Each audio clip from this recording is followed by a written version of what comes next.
Discovery Weekly. Welcome to Discovery Weekly, a show by the podcast Discovery Show that's all about everything else we discovered throughout the week. It can be anything. We just love to discover new things. I'm Zach. I'm Kirk. And I'm Matt. And I felt like it had been a couple minutes since I mentioned Atlas Obscura, so I brought another article from Atlas Obscura.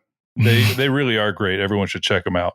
Not a sponsor, but if they ever want to be, done deal immediately. This one is about loquats.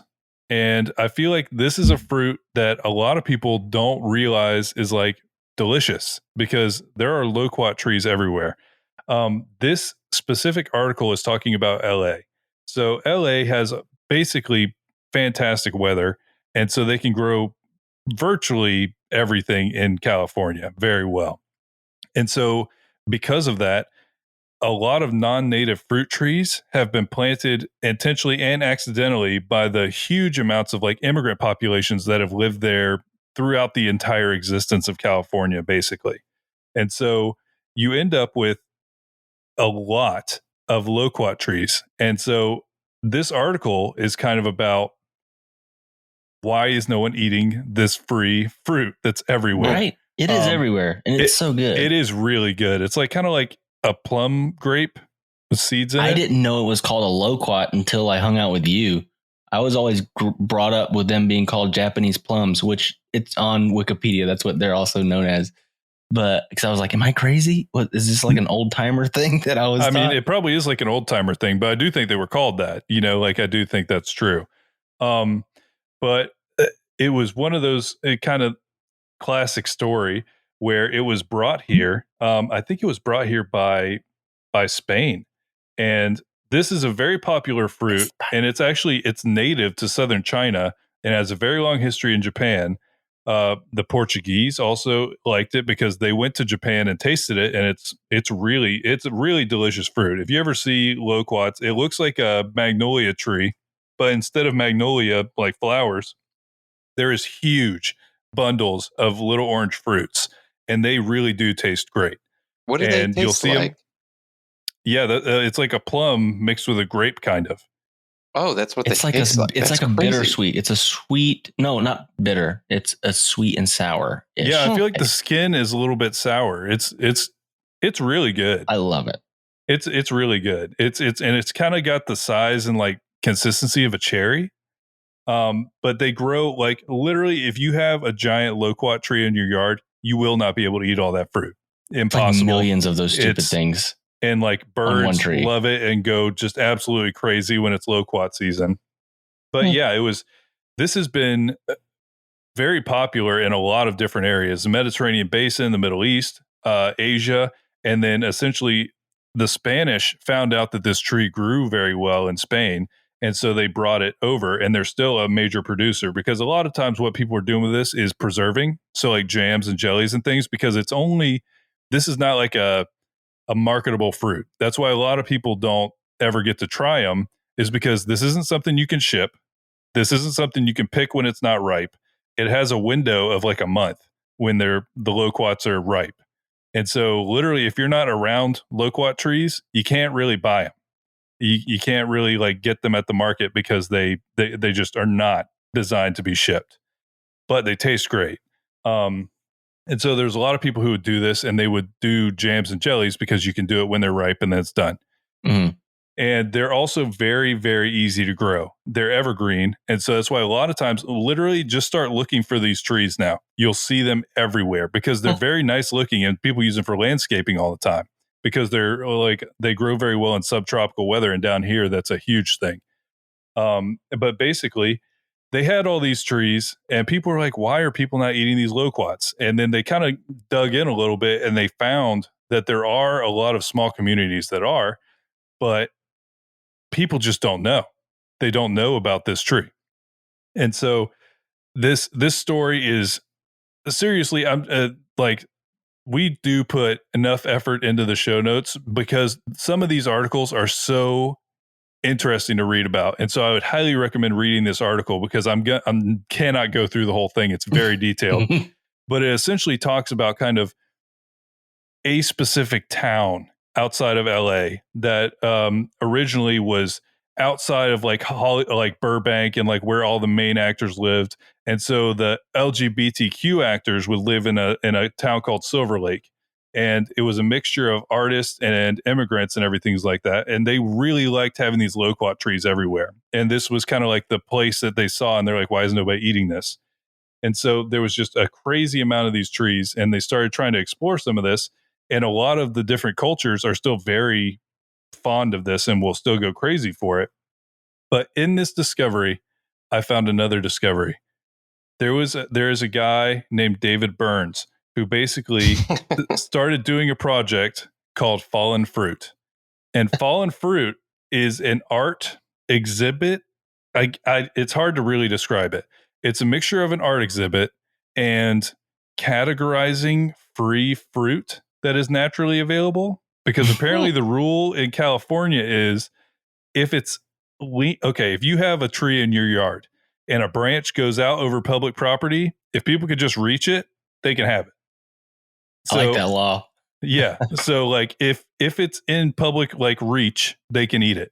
And so his whole thing with the Fallen Fruit organization is they have maps of cities all around the US that has literal marks where there is free food, like fruit available. There's fruit trees that you can go get. And so in California, that's obviously amazing because it's like, oh, here's some grapes and here's some avocados and here's some loquats and some oranges. You know, they have so much variety that's so good. But they also mix that with art installations. They mix, it's another really, really cool project that I probably could have literally split this one discovery into two, but I will leave it to everyone else to check this stuff out because it's really cool what they've done. Because they've done this in many different cities where they put publicly available food on the map and they also put art exhibits everywhere. And sometimes there's like a melding of the thing where it's like, sometimes it's like pop-up art installs that are like fruit related or botanical and things like that. But it's just a really cool project. And in the end, they're just saying that keep an eye out for loquats because when they're ripe, you should try one out. They're very delicious. You know, his lesser known project, The Talking Heads, is pretty good too. David Burns. Is that the guy from The Talking Heads? David Byrne, yeah. Is that David Byrne or David Burns? It's David Byrne. Anyway, I was making a I was wondering why you were giggling. I was like, go into that. I was wondering why you were giggling. I was like, does he know who this David Burns guy is? Yeah. I love loquats very much. I actually have a long history with loquats. I have scars on my body from this. Okay, yeah, you tree. can't just say that and then not explain more. When I was like, I don't know, like 8 years old, I was climbing a loquat tree, because we had eaten all the ones that were, high enough or low enough that we could pick. And I was doing the whole like 2 branches and kind of like straddling it going up this way, like spider monkey climbing. Mm-hmm. And I slipped. And what was funny is my cousins were with me and I was going to get all the fruit and knock them down. I was the older one. And I fell. And I'm laughing, and I didn't feel like I was hurt or anything. And all my cousins were looking at me like, oh my God. And I was like, what? They're like, look at your knee. And I had like gashed my leg open like so bad. And I was at my cousin's house, and my mom and dad never let me go over there by myself. It was always like at a birthday party or something. And I was like, oh my God, I'm never going to be allowed to come over here again. I'm going to get in trouble. And so I like how they blame that on the house when you fell out of a tree. Yeah, There's trees everywhere. It was definitely my fault. But you know how parents are. It's like, oh, you weren't watching my kid, and he climbed a tree. It's your fault. But I go inside and I'm like, don't freak out. But I cut myself a little bit, and I showed my aunt, and she freaked out. And I ended up having to go to the hospital and get like 40 stitches. It was not a little cut. It was very big. Wow. And I still have a scar from stupid loquat tree. Well, don't let that story turn you off from it. Everybody should go try and find a loquat. Oh, I still love it very much. Yeah, I love it more. Be careful around the trees, everyone. They are, as you've heard here, they sometimes can fight back. They sure can. Love is painful, guys. Love is painful. Speaking about pain,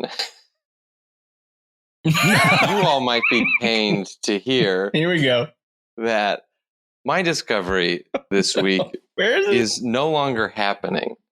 But it's a crazy story. My discovery is about the Jejune Institute, which is an ARG, which stands for Alternate Reality Game. All right, I'm going to tell you what an alternate reality game is here, and then we'll get into the specific one. It's essentially like, if you guys have seen the movie The Game, right? Michael Douglas. That's essentially an alternate reality game.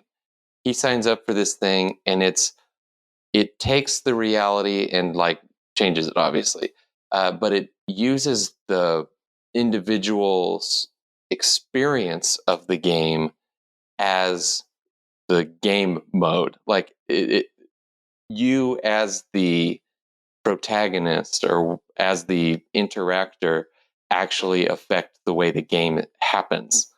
Which is crazy to think. But this is essentially, it's like experiential LARPing, essentially, like the game. You don't really know what's happening and everything. And the Jejune Institute was a very famous one that happened in San Francisco, I believe. There's not a lot of info about it. It's crazy going through it. There's a lot of blogs and stuff that are kind of more plot based. But yeah, it started in San Francisco, and essentially, like, you stumble upon the game, right? But you don't know if you stumble upon the game until you stumble upon the game. And in this case, there was this scenario where it's like you enter a place that a flyer says to go, called the Institute. You go to the Institute, and it has the address and everything, and it's just like a rented office building. And you go there, and there's nobody there. There's nothing there except for like a TV. And if you, as the player, don't interact with that thing, then the game's over. It's not happening anymore for you, because if you don't do the thing, then it's not going to happen. But if you like put a tape in the VCR and play it, then you learn the next step. It's like an escape room in real life.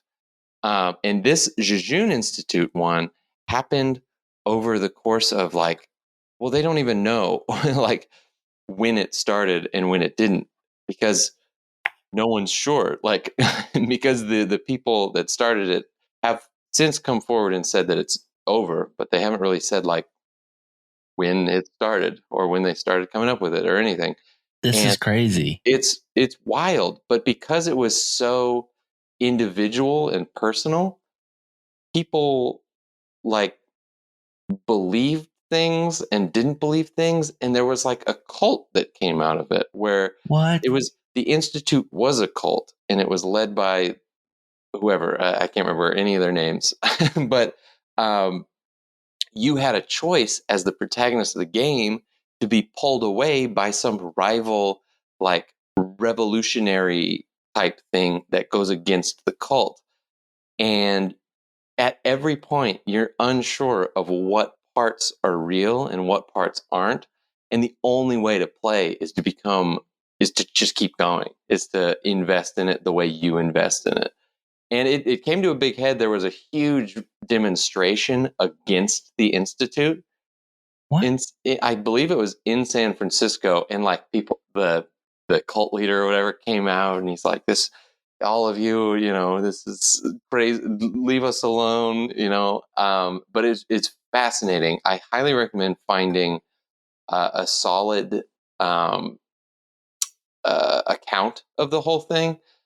What Zach had found a link that articles it pretty good from the most part. It's written by someone named Elizabeth Toby, and it's called a game called the Jejune Institute, which that's Jejune. And it looks like it essentially follows her and her boyfriend's specific journey through this whole thing. It's fascinating.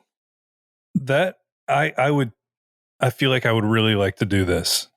Right? Like to just go try to like uncover a mystery And especially before you like know what's happening, if you catch it at the right time and you're like, what's happening here? And nobody knows the answers, to just be able to like go try and find out. That sounds so fun to me. Yeah. This is so exciting to hear that it existed, because one of my favorite podcasts of all times was called the Rabbits Podcast. We talked about this a long time ago on our show, but it's all about an ARG. I mean, it's a fictional podcast, but it's all about an ARG. And like, just like you said, you don't know when but there's like different seasons of the game, and people that they won, like they don't know what they won, but they know that they've won like life-changing things. It's a great show. And it's just so exciting this actually existed. It's a lot of parallels, it sounds like, with the show. Yeah.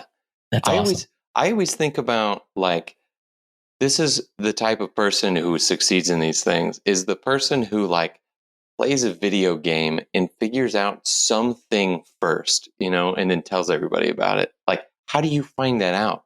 You have to dive so deep into something that then it's like, oh, that's a puzzle. We have to solve it.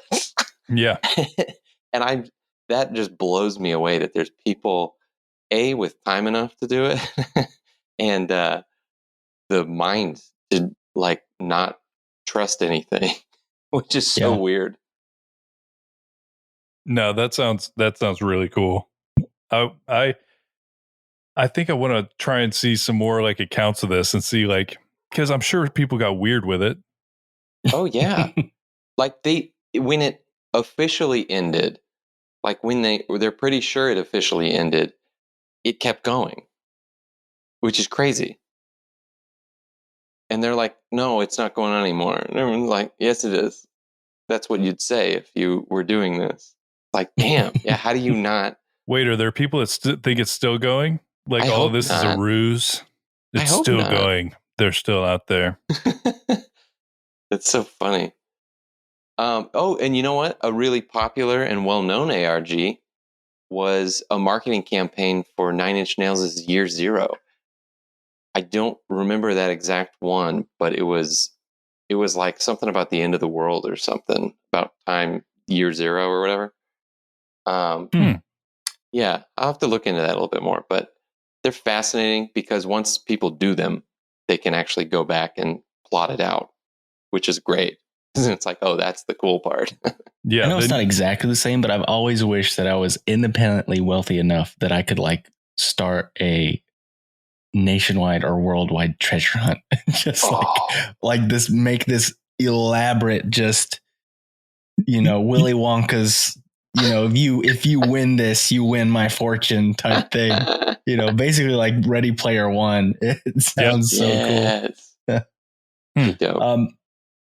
So Matt, I think it was last week, you mentioned something about the Hadron Collider or whatever and stuff like that. And I mentioned just in passing, I was like, hey, didn't they use the ferret to clean that thing out or whatever? And I was like, did I just bring that up? Did I just say something and not remember it right? Or did I make that up? Well, I went back and I researched again, and I did not just make that up. Shout out again to Atlas Obscura, because that's where this article comes from. I did not know that until before the podcast, but they did in fact use ferrets to clean out I don't think it was the main one that we know of today, because apparently this started in the 70s. That's when they started making these things. Fermi Labs, who is the one that does these. So in February 1971, physicists at the National Accelerator Laboratory in Batavia, Illinois, began testing the biggest machine in the world, a ring-shaped 200 billion electron volt, which is abbreviated to BeV, proton synchrotron particle accelerator. Oh, I have one of those. Yeah, none of these words mean anything to me. Right? The stakes were high. NAL director Bob Wilson had told the U.S. Department of Energy that he could get it running within 5 years for just a mere $250 million. And they were 4 years in. They soon ran into perplexing problems. Magnets that were essentially that were essential to its operation just kept failing. The low-tech solution proposed for this high-tech problem? A ferret named Felicia. Felicia. So at first, just 2 magnets failed. The insulation around their coils broke, and that soon became 2 a day. Over the next several months, the team replaced 350 magnets. Whoa. Yet on June 30, 1971, they managed to send a beam of particles all the way around the ring for the first time. By August, they sent one around 10,000 times.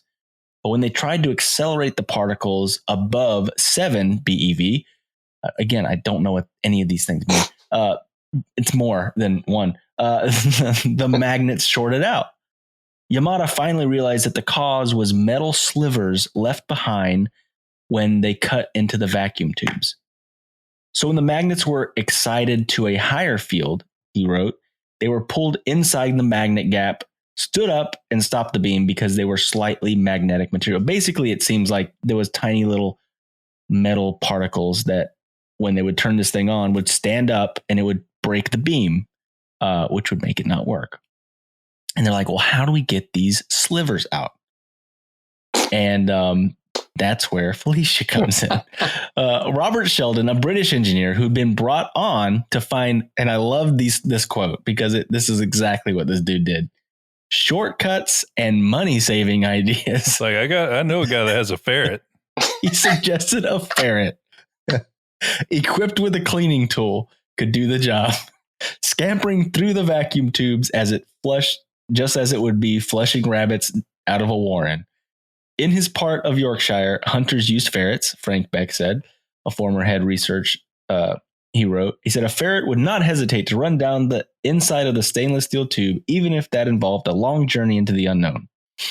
The ferret arrived by special delivery by the Wild Game and Fur Farm in Gaylord, Minnesota. At 15 inches long, she was the smallest ferret they had. Her fur was brown and black except for the white patches on her face. They called her Felicia, and she cost $35. Bargain. And for this $250 million piece of machinery, they placed a custom collar around Felicia's neck and a diaper around her rear because ferret poop in a tube would stop a proton as well. Yeah. Okay. That checks. And what's funny is at first I'm like, oh, that's so cool. They attached like a brush to her tail or something. You know what they were doing? All they were doing was they attached a string to her collar and they were just trying to get her to go to the other side so then they could like pull a brush through the stupid machine. Oh. Yeah. Okay. Exactly. It's basically, like one of those things that the problem was this thing's 4 miles around.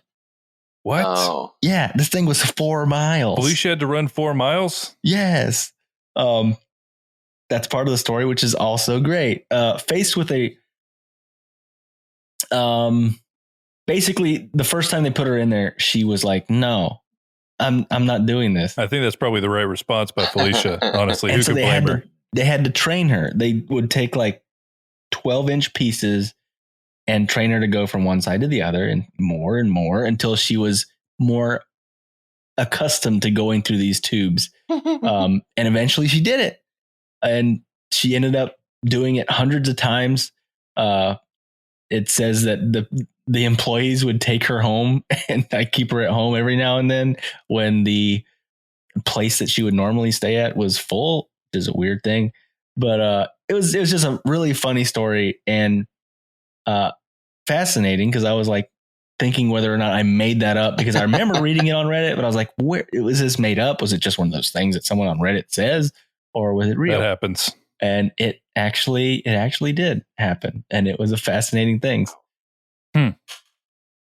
No, that's awesome. They do no longer use ferrets. I will say that they made a device. Yeah, I'm sure does. I'm sure they had to get past that at some point. Somebody's like, we're using a ferret to clean this thing. It costs millions and millions of dollars. We need to just like find the real way to do this.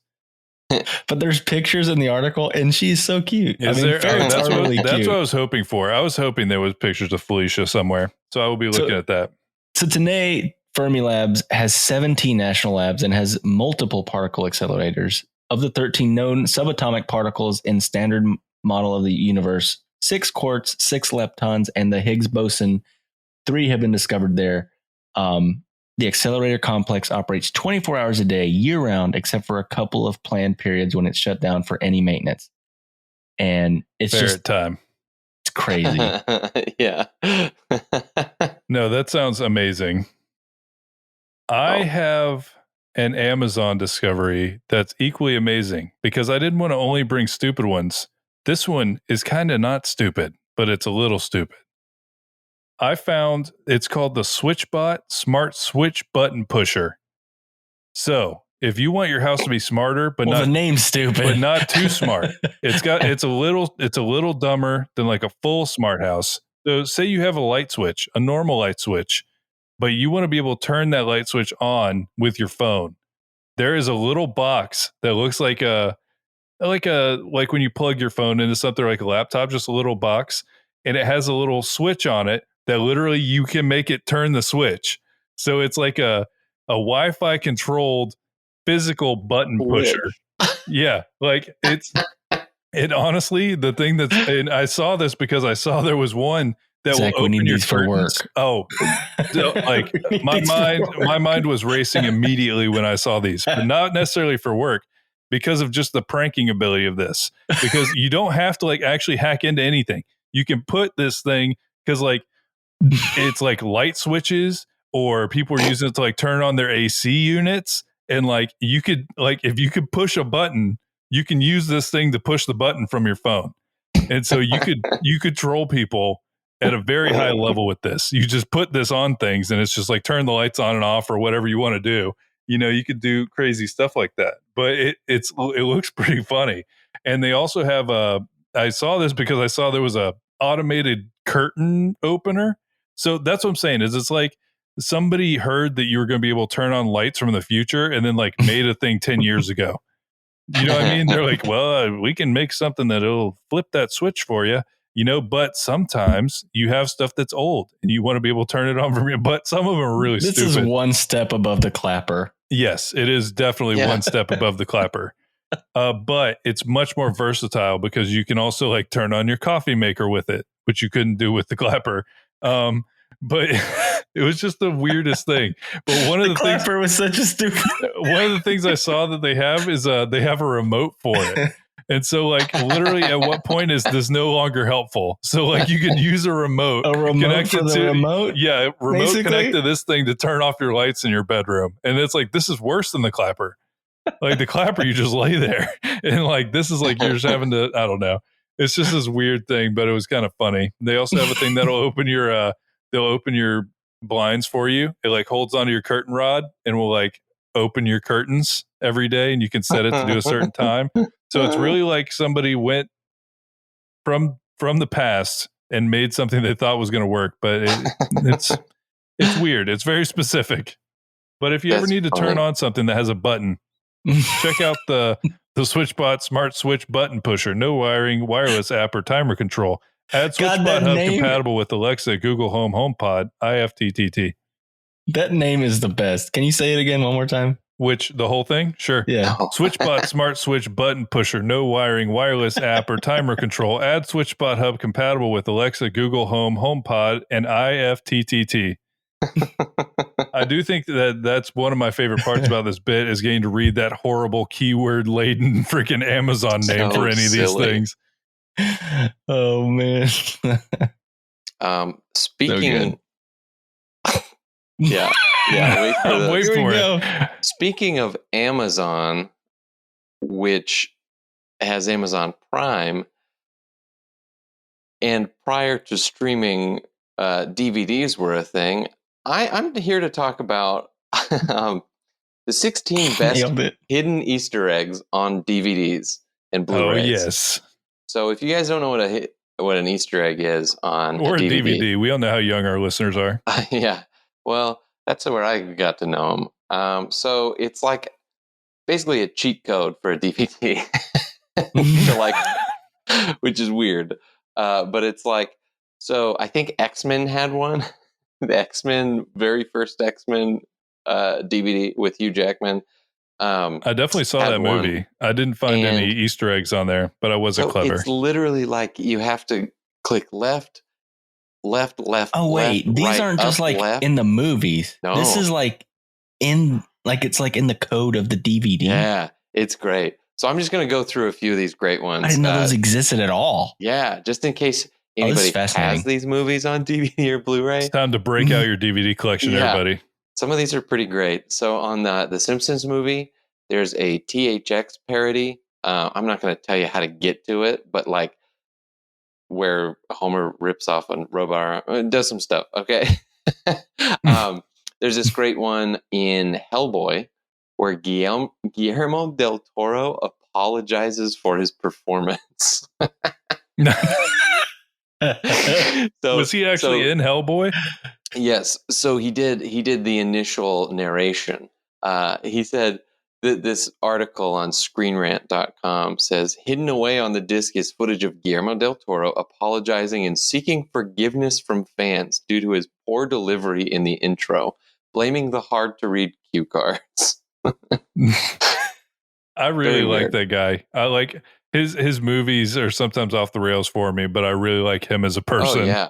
Well, and the next line is great. It's a random but endearing little bonus that will make you want to reach through the screen and give him a hug. So in Batman, The Dark Knight, there's a Jokerized trailer for the movie where the trailer will restart and complete with Joker's distinctive scratched handwriting and doodles. Including the scrawled "rich people suck" on a shot of Bruce Wayne, and Joker's subtle changing of the film's title to The Dork Knight. Real random. It's in the trailer. That's interesting for The Dark Knight because it's not a very, goofy movie. In Fight Club, it's an anniversary edition of the 10th anniversary edition.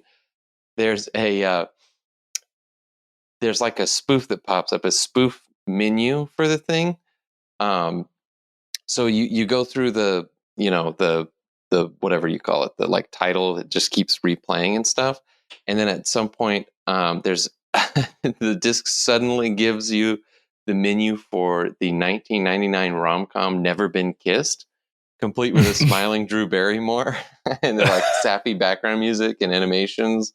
And and there was like a bunch of people that were like, we got defective versions of this. And he's like, no. David Fincher was like, no, it was a joke. I did that to you on purpose. Yeah. As a joke.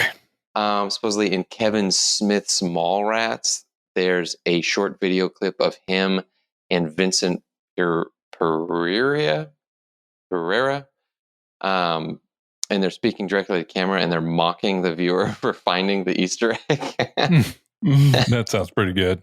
There in Spider-Man 2, there is a Making the Amazing Spider-Man with interviews and stuff. And there's this great moment where Willem Dafoe plays Alfred Molina's character, Doc Ock.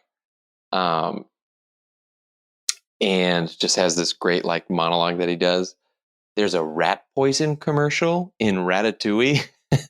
Oh, that's not cool, Pixar. Yeah, it's the guy says the shortest gag is also the darkest. A fake commercial for Rodead rat poison. Jesus. In the movie Gladiator, there is a not deleted scene, a storyboarded sequence of a rhino fight that was supposed to be in the movie. A rhino fight? A rhino fight. And you get to see a snippet of the test CG footage of the rhino, which I can only imagine is awesome. I'm not familiar with this movie very much, but in Firefly, there's a character named Jane who... I guess there's this moment where they sing a song about him or his heroic endeavors.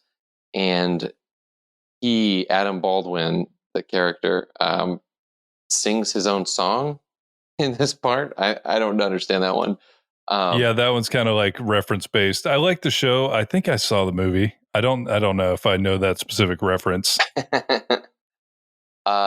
In The Incredibles, there's an all sock puppet version of the movie, which I can't even begin to. Of the whole movie? It's probably snippets. There's no way. There's no way it's the whole movie, but that would be hilarious. Yeah, that would be so like, much commitment to a bit. What happened? What? This is the wrong movie. Oh, yeah. Why is it only sock puppets? The guy says, if we're being critical, Kobayashi's version is a shortened cut of the film. So, yes, it's not the full thing. In Final Fantasy, The Spirits Within, if you remember that weird movie put on by Square Enix, which is weird. There's a Easter egg of... There's a few Final Fantasy movies. I've never seen any of them, but I really like the games. Oh, there you go.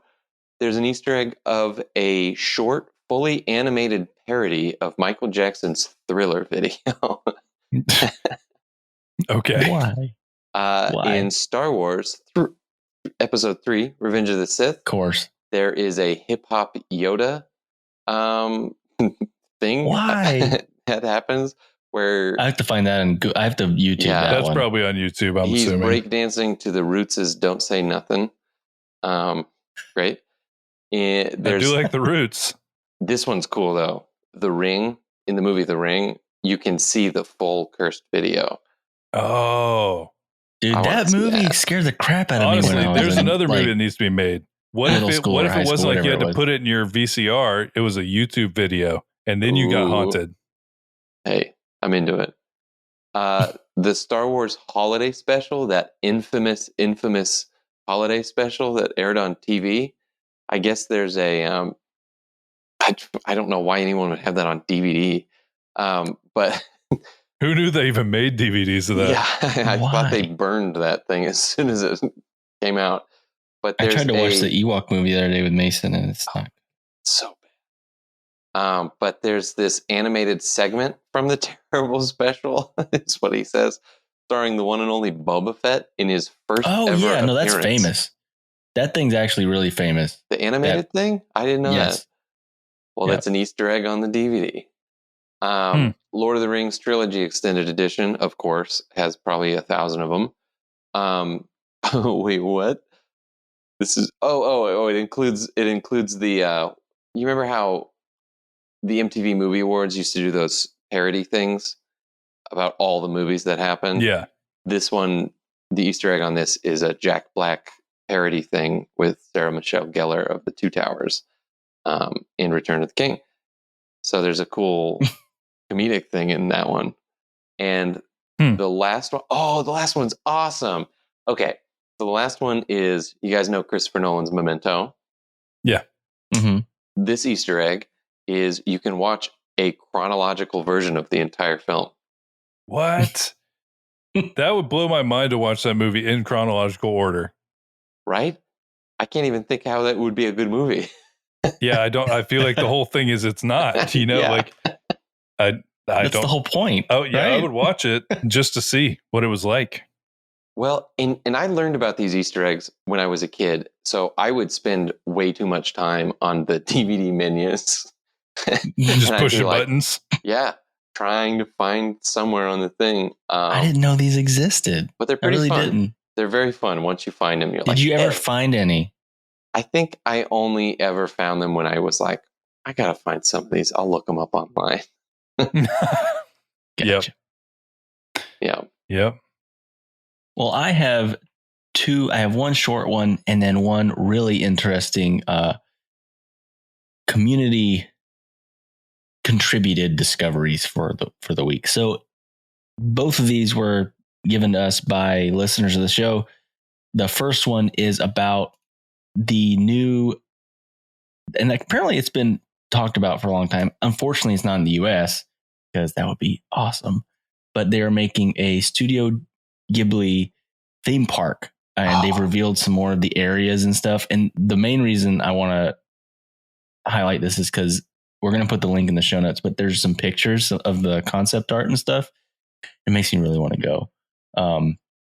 But Twiggly Bits from our Discord shared that in, and yeah, so this is going to be in, I believe, Japan, but it's really cool. No, I would go to that. Is it it like also makes me want to watch some more of these. Yeah. Do you know if it's every one of his films are represented? It's almost all of them. Wow. They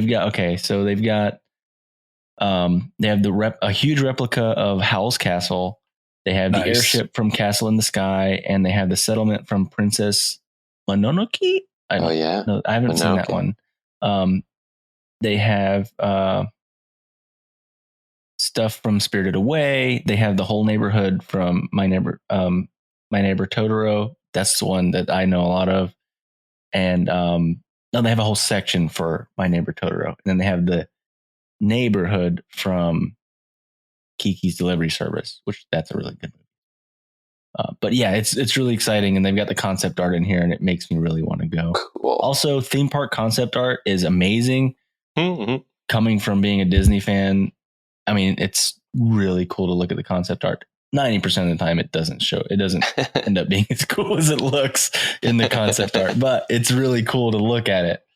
But yeah, that'll be in the show notes if you want to look at those. But this one was also given us from a listener, maybe one of our oldest listeners, not old as in like dang it, this is not one of our most ancient listeners, one of our longest listeners, our most esteemed seasoned listeners, Portland Paul, who's been listening to the show for a very long time. I think since like episode 1. Yeah. Oh, wow. I think it was the whole time. He sent me this. It's a Twitter thread that was actually tweeted by Neil Gaiman, but it's this whole Twitter thread about this crazy mystery, and it's fascinating. So I'm going to go through it. It says, a stranger than fiction Roman ring mystery thread. This enigmatic Roman gold ring was found in a plowed field near Silchester in 1785. So think about that. 1785 is when they found this ring. The square bezel has a portrait of the pagan goddess Venus. Inscribed backwards, it says Sinuv, which is Venus backwards, used as a signet ring by the owner. Curiously, though, around the 10-sided ring is crudely inscribed the identity of a later Christian owner, Senesinius. So he is proclaimed with spelling errors. He says lives with God. So basically, it looks like some person had this pagan ring and it was using it as a signet ring for like signing things and things like that. And this Christian dude got it, wrote his name on it really poorly, and then wrote lives in God or whatever. A ring passing from pagan to Christian hands certainly was possible in the 4th century. But what's very interesting is at a temple 80 miles away for the British god Nolan's, they found a curse tablet. On the tablet, a man named Silvianus complains that his gold ring was stolen, and he suspects Synesius was the culprit. Silvianus, I can't say any of these names, despite deposited the cursed tablet and donated at the temple half the value of his lost ring in the hope that the gods would permit no good health to Synesius. In 1929, the archaeologist, which I didn't know who this guy was, but they make a big point of it, Mortimer Wheeler, and I had to look it up. He's a very famous archaeologist. He was in the 1970s. He was a British archaeologist and officer in the British Army. Over the course of his career, he served as director of both the National Museum of Wales and London Museum. And he wrote he says he wrote 24 books on archaeology. So he's one of the most famous archaeologists in history. So he ended up getting this ring. And he's the one that actually made the connection between the ring and the curse tablet, which is fascinating. But then, we got this story of this mystery of this ring that keeps getting stolen and stuff like that, and curses and stuff. Wheeler then consults a certain young J.R.R. Tolkien, professor of Anglo-Saxon at Oxford University, to work on the etymology of the curious deity Nodens and explore the possible connections with the enigmatic Roman gold ring. Soon afterward, Tolkien began creating his legendary Middle-earth story series with The Hobbit and then The Lord of the Rings, revolving around the magical, golden, and often stolen One Ring that grants the wearer invisibility. Had Tolkien been inspired by this ring? And it's a fascinating story. It seems like he was. Yeah, it is. It really does seem that way. It says 2 millennia later, both the ring and the curse about its thief are both discovered, which were discovered 80 miles apart. Wheeler and Tolkien, titans in their field, analyze the mysterious artifact, and just maybe the gold ring goes on to inspire one of the greatest works of fantasy literature. The end. And I put the link in the show notes, but I think that's where the link is, where you can actually see the ring. You can see the curse tablet, stuff like that. But it's a fascinating story, and it was a great contribution from the community. And if you guys have any discoveries, let us know. We've got the hotline, we've got the Twitter, we've got the Facebook group, we've got the Discord. Any way you can get a hold of us, we're probably there, and you can tell us anything that you discover, and we might talk about it on the show. Yeah, but thanks so much for listening. I think that's all our discoveries this week, and we will talk to you again next week. Bye, guys. Have a great week. Bye.